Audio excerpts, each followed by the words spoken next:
প্রিয় শিক্ষার্থীরা, SSC special use of words and phrases আজকে আমরা দিনাজপুর বোর্ড 2025-এর প্রশ্নটি সমাধান করব।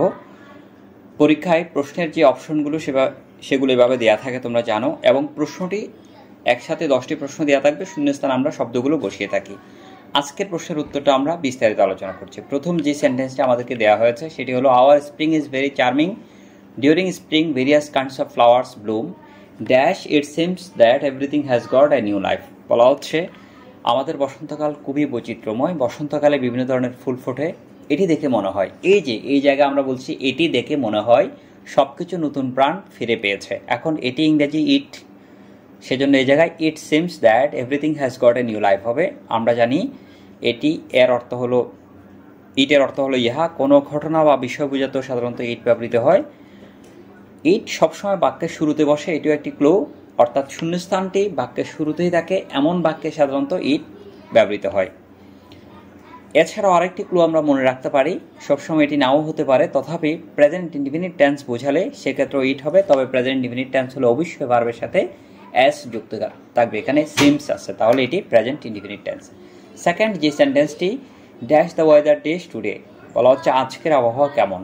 দুটো শূন্যস্থানযুক্ত বাক্যে সাধারণত আমরা what's the weather like today এরকমটি বসাবো, হোয়াটস লাইক বসাবো। কোথায় হোয়াটস লাইক বসায় একটু শুনে নিই। কোনো ব্যক্তি বা বস্তুর বৈশিষ্ট্য বা গুণাবলী অথবা অবস্থা সম্পর্কে জানতে চাইলে সাধারণত হোয়াটস লাইক এই ফ্রেজটি ব্যবহৃত হয়। কখনো কখনো কারো কোনো অভিপ্রায়, ইচ্ছে অথবা অভিমত জানতেও হোয়াটস লাইক ব্যবহৃত হয়। তবে ক্লু হলো দুটো শূন্যস্থান থাকবে এবং বাক্যের শেষে অবশ্যই প্রশ্নবোধক চিহ্ন থাকবে। এখানে দেখো টুডে এর পরে প্রশ্নবোধক চিহ্ন রয়েছে, সেজন্য এখানে what's the weather like today হবে। এরপরের বাক্যটি সি নাম্বারে, don't disturb me, you dash leave me alone at this moment. এই জায়গায় অর্থটা হচ্ছে এমন, আমাকে বিরক্ত করো না, এই মুহূর্তে তোমার এখান থেকে চলে যাওয়া উচিত। এখানে দেখো হ্যাড বেটার আমরা বসাবো, you had better leave me at this moment. এখানে কেন এটি বসাচ্ছি, সাধারণত শুডের জোরালো অর্থ বোঝাতে হেড বেটার ব্যবহৃত হয়। শুড অর্থ হলো উচিত, এখন উচিতের চেয়েও আরও বেশি আমরা যখন এমফাসাইজ বা জোর দিচ্ছি তখন আমরা সেখানে হেড বেটার বসাবো। যখন আমরা কোনো কিছুর জন্য কাউকে পরামর্শ দেই বা কোনো কিছুর ব্যাপারে কাউকে সতর্ক করি অথবা কাউকে জোর দিয়ে কিছু বলি, সেই জায়গায় আমরা হেড বেটার বসাবো, সেজন্য এখানে হেড বেটার বসবে। স্ট্রাকচারটিও আমরা মনে রাখতে পারি, সাবজেক্ট প্লাস শূন্যস্থান প্লাস ভার্ব থাকবে। এখানে শুরুতেই সাবজেক্ট ইউ রয়েছে, শূন্যস্থান এবং এরপরে ভার্ব লিভ রয়েছে, সুতরাং এই জায়গায় আমরা you had better leave me at this moment এমনটা বসাবো। পরের যে সেন্টেন্সে, the poor man dash starve than beg, অর্থ হলো দরিদ্র লোককে ভিক্ষা করার চেয়ে বরং অনাহারে মরবে। এই জায়গায় আমরা উড রেদার বসাবো, the poor man would rather starve than beg. যখন অধিকতর ভালো বোঝায় বা দুটো কাজের মধ্যে বেশি পছন্দনীয় কোনো কাজ বা পরামর্শ নির্দেশ করে তখন আমরা উড রেদার বসিয়ে থাকি। অথবা এমন একটি অবস্থা থেকে আরেকটি অবস্থা অধিকতর গ্রহণযোগ্য বোঝায়, এরূপ ক্ষেত্রেও আমরা উড রেদার বসিয়ে থাকি। এখানে দেখো দুটো অপশন, দরিদ্র লোকটি কি ভিক্ষা করবে নাকি মারা যাবে, অনাহারে থাকবে। ভিক্ষা করা এবং অনাহারে থাকা, ও বলছে যে আমি বরং অনাহারে থাকবো, তারপরও আমি ভিক্ষা করব না, সেজন্য এই জায়গায় আমরা দেন বসাবো। পরের যে সেন্টেন্সটি এই নাম্বারে আছে, dash exist no life on the Mars, বাক্যটির বাংলা অর্থ হলো মঙ্গলে কোনো প্রাণের অস্তিত্ব নেই। আমরা এই জায়গায় দেয়ার বসাবো, there exists no life on the Mars, এর অর্থ হলো মঙ্গলে কোনো অস্তিত্ব নেই, কিসের, প্রাণের অস্তিত্ব নেই। দেয়ার কোথায় বসিয়ে থাকি, সাধারণত বাক্যের শুরুতে আমরা দেয়ার বসাই এবং কোনো কিছু থাকা বা না থাকা বা অস্তিত্ব বোঝাতে বা অনস্তিত্ব বোঝাতে সাধারণত দেয়ার ব্যবহৃত হয়। তো there exist no life on the Mars, Mars বা মঙ্গলে কোনো প্রাণের অস্তিত্ব নেই, এই যে থাকা না থাকা বোঝাতে এই জায়গায় আমরা দেয়ার বসিয়েছি। এফ নম্বরে একটি ডায়লগ আকারে একটি প্রশ্ন দেওয়া আছে, বেবি তার মাকে জিজ্ঞেস করছে, mom dash an owl dash, মা পেঁচা দেখতে কেমন। এই জায়গায় আমরা হোয়াট ডাস লুক লাইক বসাবো, what does an owl look like. What does look like আমরা কোথায় বসিয়ে থাকি, কোনো প্রাণী বা অজানা বিষয় সম্পর্কে যখন কেউ জানতে চায় এই সমস্ত জায়গায় আমরা সাধারণত হোয়াট ডাস লুক লাইক বসিয়ে থাকি।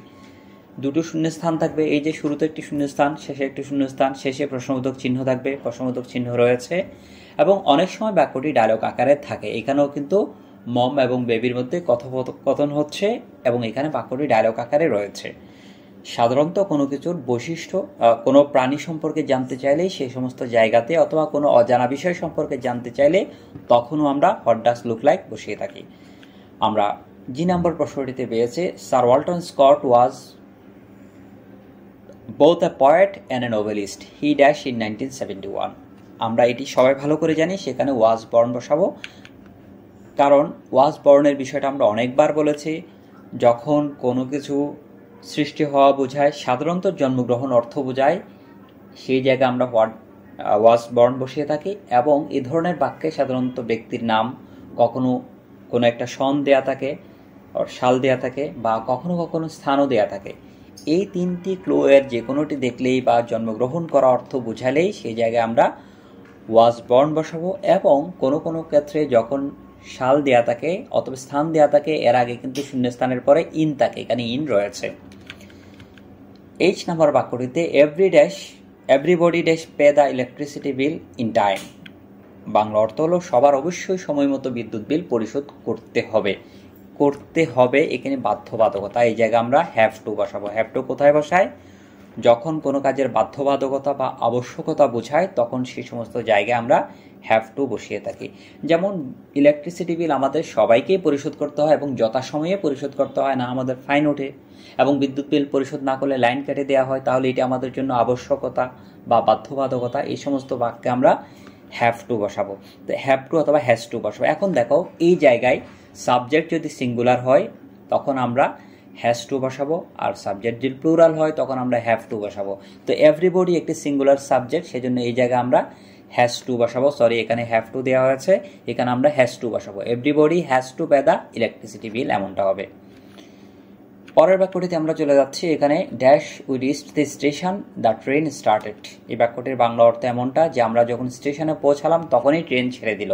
স্টেশনে পৌঁছানো মাত্র ট্রেন ছেড়ে দিল। এই সমস্ত জায়গা আমরা অ্যাজ সুন অ্যাজ বসিয়ে থাকি। অ্যাজ সুন অ্যাজ কোথায় বসাই?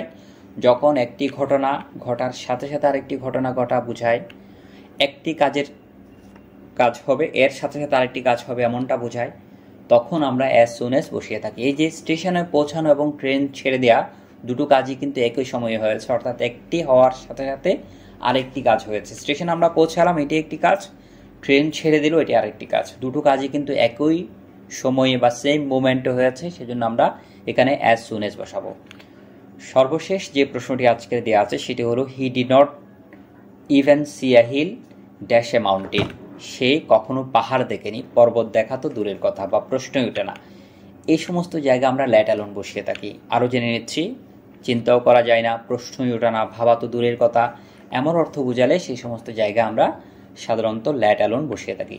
সমজাতীয় দুটো শব্দের মধ্যে তুলনামূলক বড় পার্থক্য থাকবে, প্রথম অংশের পর কমা থাকবে, এই সমস্ত ক্লুগুলো আমরা মনে রাখতে পারি। এই যে হিল এবং মাউন্টেন দুটো সমজাতীয় বিষয়, পাহাড় হলো একটি ছোট আর মাউন্টেন বা পর্বতমালা হলো সুউচ্চ পাহাড়কে আমরা মাউন্টেন বলে থাকি। তাহলে দুটো বিষয়ের মধ্যে বড় পার্থক্য, পাহাড়ের তুলনায় পর্বতের উচ্চতা অনেক বেশি, এরকম বড় পার্থক্য বোঝাবে। এবং প্রথম অংশের পর কমা থাকবে, এই যে এখানে একটি হিলের পর একটি কমা রয়েছে, সেই সমস্ত জায়গা আমরা ল্যাট অ্যালোন বসাবো। ধন্যবাদ সবাইকে, শীঘ্রই ফিরছি অন্যান্য বোর্ডের প্রশ্ন নিয়ে।